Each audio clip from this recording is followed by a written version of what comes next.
لوگ تبصرے کر رہے ہوتے ہیں، تکالیف دے رہے ہوتے ہیں، آزمائشوں میں ڈال رہے ہوتے ہیں، طرح طرح کی باتیں سنا رہے ہوتے ہیں۔ خدا را یہ نہ کریں، پیار کریں، محبت کریں، کسی کا دکھ بانٹیں۔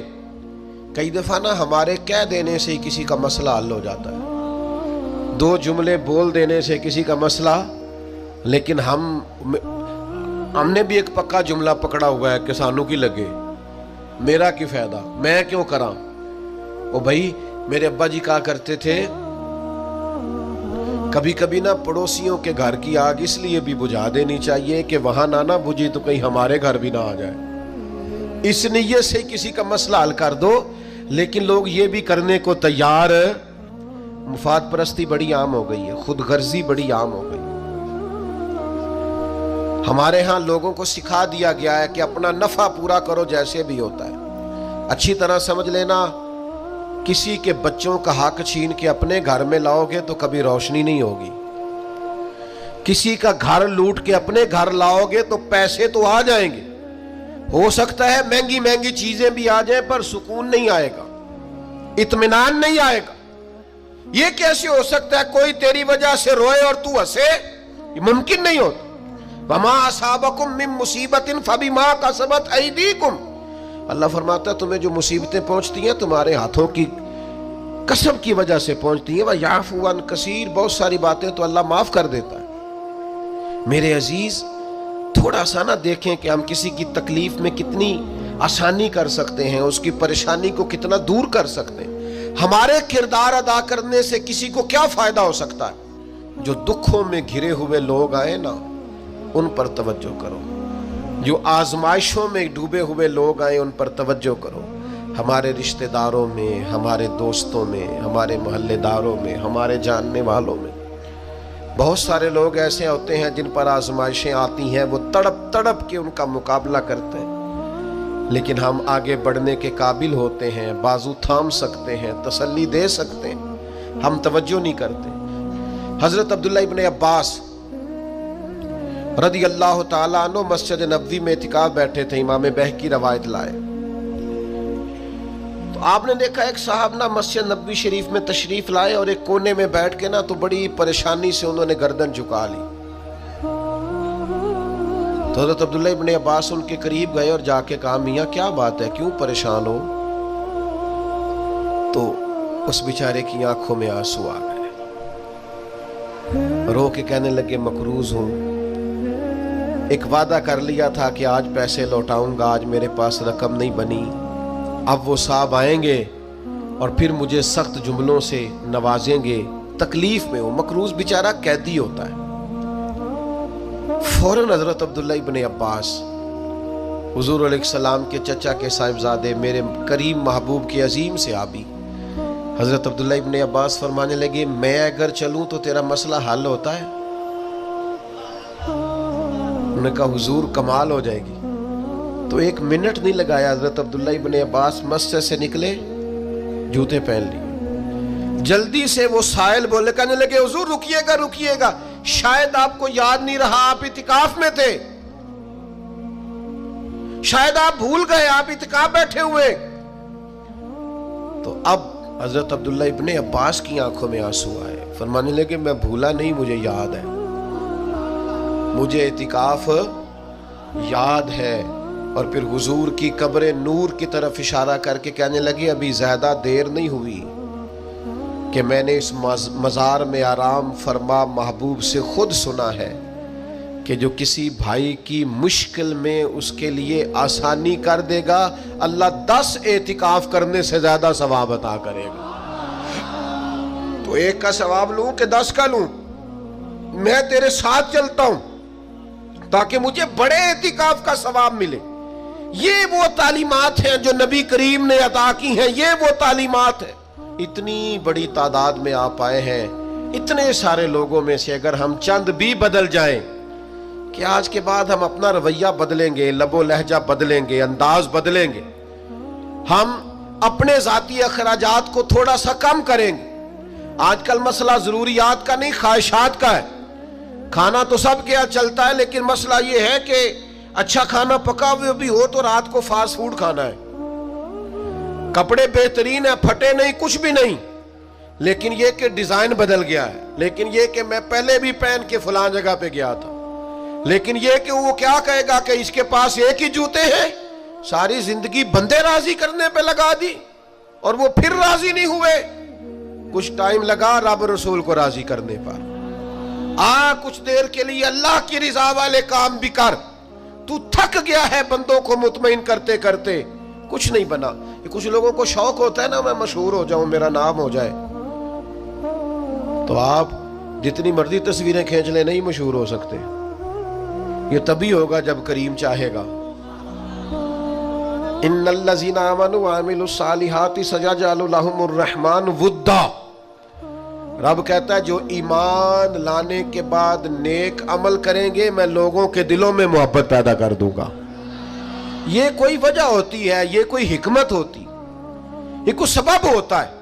اللہ تعالی ہمیں معاف کرے اور ہمارے حال پہ رحم کرے، ہم اس کے بڑے عاجز بندے ہیں، لیکن لوگوں سے نہ عزتیں چاہیں، ایسے کام نہ کریں۔ آج کل آپ یقین کریں بعض وضعدار لوگ بھی سوشل میڈیا پہ وہ حرکتیں کرتے ہیں مشہور ہونے کے لیے جو چہرہ دیکھ کے لگتا ہے کہ یار تجھے تو یہ زیبا نہیں تھا، تجھے تو یہ نہیں کرنا چاہیے تھا، خدا مجھے ایسی خدائی نہ دے کہ اپنے سوا کچھ دکھائی نہ دے۔ اپنے آپ کو بدلنا، اپنے اندر تبدیلی، ایسا ہونا چاہیے۔ مومن کی شان ہونی چاہیے کہ وہ کبھی کسی دکھی کو دیکھے تو اسے دکھ ہو، کسی آزمائش والے کو دیکھے تو اسے پریشانی ہو۔ مومن کا دل نرم ہونا چاہیے، وہ کسی شخص کی طرف دیکھے تو اسے احساس پیدا ہو۔ یہ کیا بات ہوئی کہ وہ جناب ساری آزمائشیں دیکھتا رہے، دکھ دیکھتا رہے اور اپنی موج میں بھی لگا رہے۔ تھوڑا سا دیکھیں، قبیلہ مدر کے کچھ لوگ نا، یہ نسائی شریف میں حدیث موجود ہے، قبیلہ مدر کے کچھ لوگ حضور کی بارگاہ میں آئے تھے، ان کے بدن پہ کپڑے بھی زیادہ نہیں تھے، پیروں میں جوتے بھی نہیں تھے، اور بھوک سے بھی ان کی بڑی بری حالت تھی۔ تو صحابہ فرماتے ان کے چہرے دیکھ کر نبی کریم پریشان ہو گئے، ان دکھیوں کو دیکھ کر۔ میں آپ کو ذمہ داری سے کہتا ہوں، ہم دکھیوں کو دیکھ کر دکھی نہیں ہوتے، ہم تھوڑی دیر تبصرہ کرتے ہیں، ہم کہتے ہیں یہ میری مان لیتا تو ٹھیک رہتا، بجائے اشک شوئی کرنے کے تبصرہ کرتے، انٹرویو کرتے، بار بار بیک گراؤنڈ کی طرف معاذ اللہ بھاگتے، یہ ڈھونڈو تلاش کرو مسئلہ کیا ہے۔ کہتے ہیں حضور نے ان کو دیکھا تو نبی پاک پریشان ہو گئے، اور پھر حضور اندر تشریف لے گئے، پھر باہر آئے اور کریم نے فرمایا بلال اذان پڑھو۔ حضرت بلال نے اذان دی، نبی کریم نے جماعت کرائی، پھر حضور نے خطبہ دیا، اور پھر صحابہ کی توجہ دلائی کہ اپنے بھائیوں کی مدد کرو، ان کے ساتھ تعاون کرو، آگے بڑھو۔ پھر کوئی اشرفیوں کی تھیلی لایا، کوئی کھانا لایا، یہ سیاستہ کی روایت عرض کر رہا ہوں، کوئی کمبل لایا، کوئی شہد لایا، کوئی سرکہ لایا۔ حدیث کے لفظ یہ ہے کہ وہ غریب جب کھانا لے کر چیزیں پا کر وہ غریب خوش ہو گئے تو میرے نبی پاک کا چہرہ بھی خوشی سے جگمگا اٹھا، حضور بھی راضی ہو گئے کہ ان غریبوں کا بھلا ہو گیا، ان کے لیے آسانی ہوگی۔ بھائی آپ اشک شوئی کر کے خوش ہوں، دکھوں کا مداوا کر کے راضی ہوں، ہم گردنیں جھکا کے راضی ہوتے ہیں۔ ہم کہتے ہیں پھر پتہ لگا سنا کیتیاں سنا معذرتاں میرے کو لوں، پھر اتنے منگیاں سنا معافیاں، یہ کوئی مزے کی بات ہے؟ یہ کوئی لطف کی بات ہے؟ گردنیں جھکا کے خوش ہو رہے۔ حضور کے سامنے تو جب قریش مکہ نے فتح مکہ کے دن گردنیں جھکا دی تھی نا، اس دن بھی میرے کریم نے فرمایا تھا جاؤ تم سے دوسری بات ہی کوئی نہیں کرنی، تمہارے ظلموں کا کوئی صفحہ الٹنا ہی نہیں، جاؤ میں نے تمہیں معاف کیا۔ تو یاد رکھیے گا کہ اللہ تبارک و تعالیٰ نے نبی پاک علیہ السلام کو اس دور میں مبعوث فرمایا جب چاروں طرف آزمائش تھی، گھٹن تھی، پریشانی تھی، تکلیف تھی، لوگ بہت سخت آزمائش کا شکار تھے۔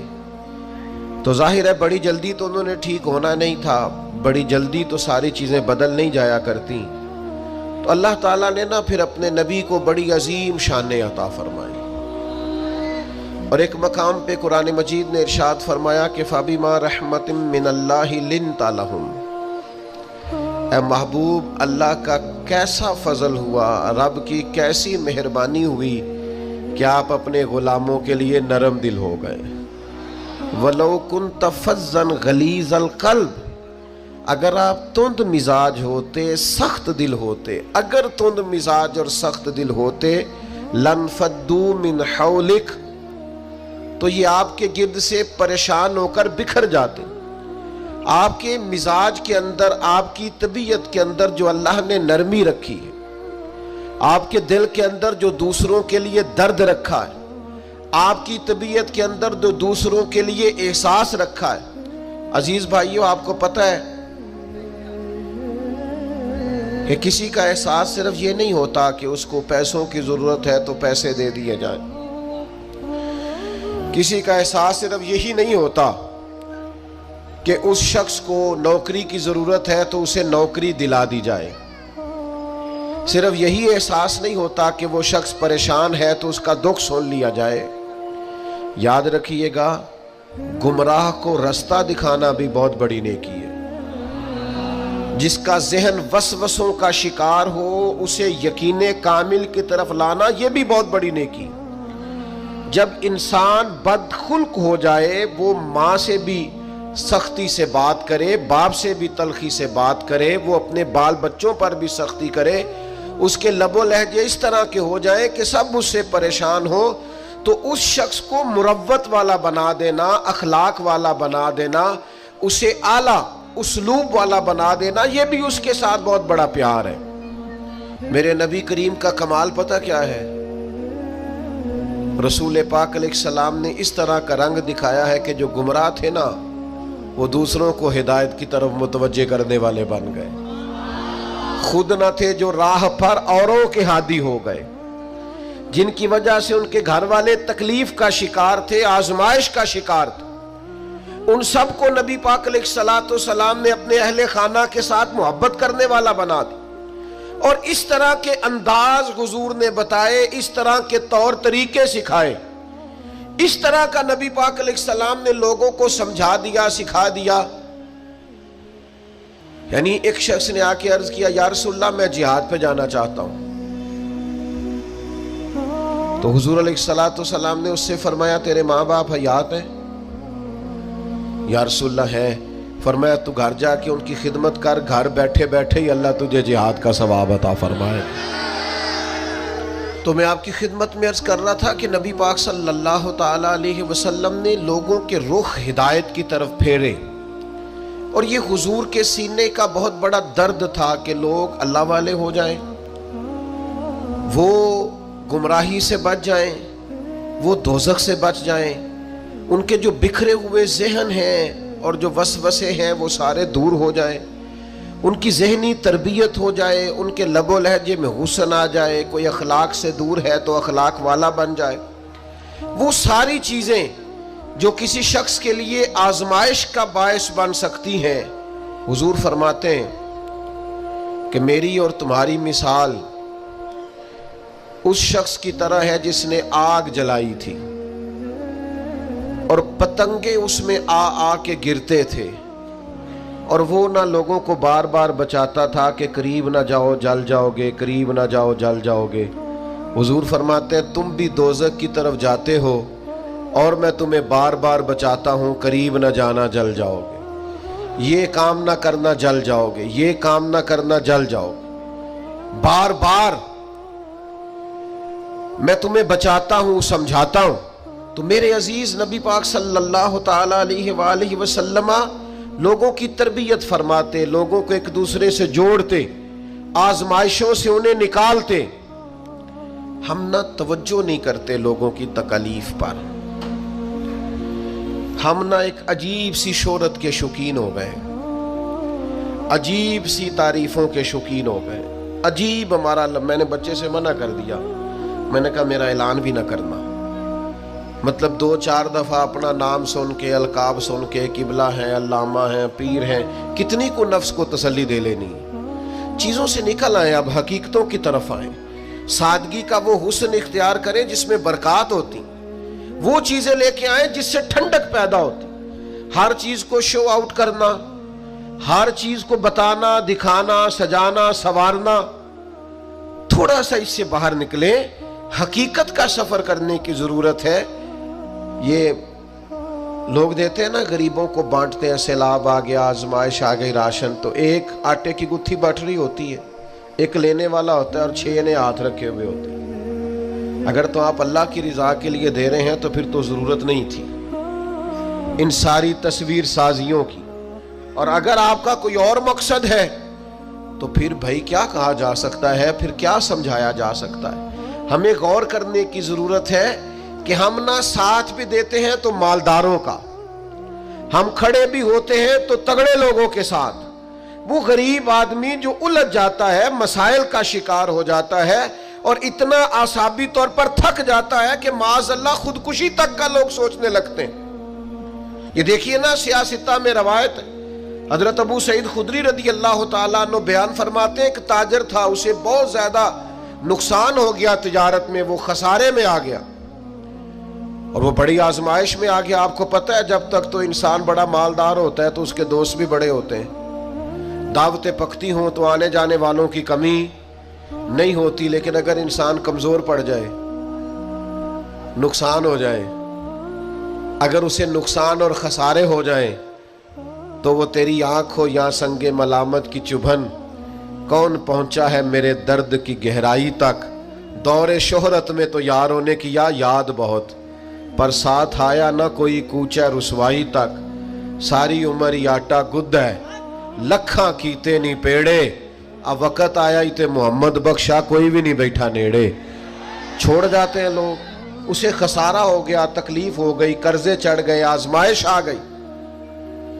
نبی کریم کی بارگاہ میں جب وہ آئے نا تو حضور نے کچھ لوگوں کی توجہ دلائی، کریم فرمانے لگے اپنے بھائی کی مدد کرو، اسے قرضوں سے نکالے، اللہ نے مہربانی کی ہے، نبی پاک کو نرم دلی عطا کی ہے، آؤ ہم بھی سب حضور کا یہ فرمان یاد رکھیں اور ایک دوسرے بھائی کا بازو تھامیں اور لوگوں کو آزمائشوں سے نکالیں۔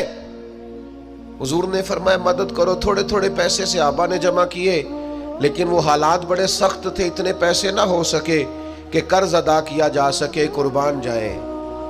پھر نبی پاک نے اس شخص کو بلایا جس کے پیسے دینے تھے، فرمایا تھوڑے لے لے، اور بیچارہ پریشان ہو گیا ہے، باقی تو معاف کر دے۔ کون ساتھ کھڑا ہوتا ہے؟ بڑے اپنے کہلانے والے، بڑے قریبی کہلانے والے، بڑے دعوے کرنے والے ساتھ چھوڑ جاتے، لیکن نبی پاک کو اللہ نے جو نرم دلی عطا کی، جو سرور کائنات کے سینے میں اللہ نے اپنی مخلوق کے لیے نرمی رکھی ہے۔ ہمارے ہاں نا جب تو کسی سیاسی جماعت کے بڑے کام کو شخص کر رہا ہوتا ہے تو وہ کہتے ہیں ہمارا سرگرم کارکن ہے، اور وہی بندہ کسی پریشانی میں پھنس جائے تو کہتے ہیں وہ اس کا ذاتی مسئلہ ہے، ہمارا نہیں۔ کسی پیر کے آستانے پر ڈیوٹی دے رہا ہو، جھاڑو دے رہا ہو تو منظور نظر ہوتا ہے، لیکن اگر بیچارہ مقروض ہو جائے تو پھر پیر صاحب کہتے ہیں میں جدے کمج نہیں ہوندا، میرا یہ شعبہ نہیں، میں یہ کام نہیں کرتا۔ پھر لوگ بڑی آسانی سے دامن بچا کے گزر جاتے۔ او بھائی تو کس طرح کا ہے جو صرف سکھوں کا ساتھی ہے؟ تو نے دکھوں میں حوصلہ دینا بھی پسند نہیں کیا، دو میٹھے بول بھی تیرے زبان سے نہیں نکلے۔ آؤ نا دیکھو میرے نبی پاک کو اللہ نے کیسی نرم دلی عطا کی ہے، کیسا رنگ دیا ہے، کیا محبوب کے سینے کو اللہ نے نوازا ہے۔ آپ کبھی غور فرمائیں تو حضور علیہ السلام کئی مقام پہ اس بات کو دہراتے ہیں، ارشاد فرماتے ہیں میں رشتے توڑنے کے لیے نہیں، میں رشتے جوڑنے کے لیے آیا ہوں۔ محبوب نے لوگوں کو جوڑا ہے، ان کی تربیت فرمائی، فکری، نظریاتی، علمی اور اعتقادی تربیت نبی کریم صلی اللہ تعالی علیہ وسلم نے لوگوں کی فرمائی۔ حافظ منذری نے حدیث لکھی ہے الترغیب و ترہیب میں، ایک مقام پہ نبی کریم علیہ السلام تشریف فرما تھے تو نبی پاک علیہ السلام نے بہت بڑی بات ارشاد فرمائی، بہت بڑی۔ حضور علیہ السلام نے فرمایا کہ ہماری اس محفل میں اگر کوئی رشتوں کو توڑنے والا موجود ہے تو اٹھ کے چلا جائے۔ صحابہ کے مجمع میں سرکار نے بیان فرمایا۔ میں دوستوں سے آج کہہ رہا تھا کہ ہم خوش ہوتے ہیں نا حضور کے میلاد پر، ہمارے کلیجے ٹھرے ہوئے ہوتے ہیں نا، آنکھیں ٹھنڈی ہوتی ہیں نا، تو ایک جرت نہ کریں کہ جس سے ہم ناراض ہیں اسے فون نہ کریں کہ یار حضور کا میلاد آ گیا، آجو صلح کر لیں۔ تھوڑا جوڑ نہ جائیں، تھوڑا طبیعتوں کو نرم نہ کر لیں، تھوڑا محبتیں نہ بانٹیں، نبی کریم کا میلاد آ گیا۔ ہم یہ کرتے ہیں کہ ہم وہی روایتی پن برقرار رکھتے ہیں اور سینہ کشادہ نہیں کرتے۔ کریم نے فرمایا اگر کوئی رشتے توڑنے والا موجود ہے تو اٹھ کے چلا جائے، اس لیے کہ جہاں کوئی رشتوں کو توڑنے والا موجود ہو وہاں اللہ کی رحمت نازل نہیں ہوتی۔ حضور نے یہ ارشاد فرمایا، ایک صحابی اٹھ کے گئے، تھوڑی دیر کے بعد واپس آئے، عرض کی یا رسول اللہ میرے ماں باپ قربان ہو، ہمارا تو سب کچھ آپ کے قدموں سے وابستہ ہے نا، خالہ ناراض تھیں، آپ کا ارشاد سنا ہے میں راضی کر کے آیا ہوں۔ فوراً عمل کیا۔ نبی پاک صلی اللہ تعالیٰ علیہ وسلم نے لوگوں کو ہدایت کی طرف، نور کی طرف، نرم دلی اللہ نے عطا کی ہے نا حضور کو۔ حضرت جابر ابن عبداللہ رضی اللہ تعالیٰ عنہ بیان فرماتے ہیں کہ میرے والد احد میں شہید ہو گئے تھے اور قرضے کا بوجھ تھا اور بہنوں کا ساتھ تھا، تو میں نے کچھ لوگوں کا قرض دینا تھا، تو باغ میں کھجوریں پکی ہوئی تھی، تو کچھ دیر تو میں نے انہیں روکے رکھا کہ کھجوریں پکتی ہیں تو دیتا ہوں، کھجوریں پکتی ہیں تو دیتا ہوں، کھجوریں پکتی ہیں تو دیتا ہوں۔ تو جب کھجوریں پکی تو کھجوریں تھوڑی اور قرضہ زیادہ، اب میں آزمائش میں آ گیا، کروں تو کیا کروں، جاؤں تو کدھر جاؤں۔ پہلے دوستوں سے بات کی، قریبیوں سے بات کی، اور جب کوئی سہارا نہ بچا تو میں دروازہ رسول پہ حاضر ہو گیا۔ وہ اپنے پرائے کا غم کھانے والا، مرادیں غریبوں کی بر لانے والا، مصیبت میں غیروں کے کام آنے والا، کون؟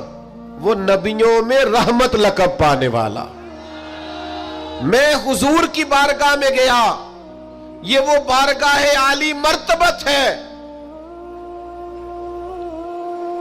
کہ حضور کے دروازے پر جو بھی چلا جاتا ہے نا، اللہ اس کے لیے رحمتوں کے دروازے کھول دیتا ہے۔ دوستوں کبھی غور کرنا، حضرت جابر ابن عبداللہ گئے، یا رسول اللہ یہ پریشانی ہے، حضور نے پیغام بھیجا ان لوگوں کو جن کو قرض لینا تھا، فرمایا تھوڑے تھوڑے لے لو، بقیہ پھر مل جائیں گے۔ لیکن وہ یہودی تھے، انہوں نے بات نہ مانی۔ یہاں آپ کسی کونسلر کے پاس چلے جائیں نا تو وہ رکا بھی لکھ دے تو اس کی مہربانی، ورنہ تو وہ الیکشن سے پہلے قوم کے خادم ہوتے ہیں، الیکشن کے بعد تو جو خاص ووٹر ہوتے ہیں ان کا بھی فون کوئی نہیں اٹھاتا۔ وہ جڑے کہندے نا اساں جتایا ہے، اسی جتانا ہے، وہ میں کہ یہ تو جدو جتے گا ادو پتہ لگے گا کنے جتایا ہے۔ اس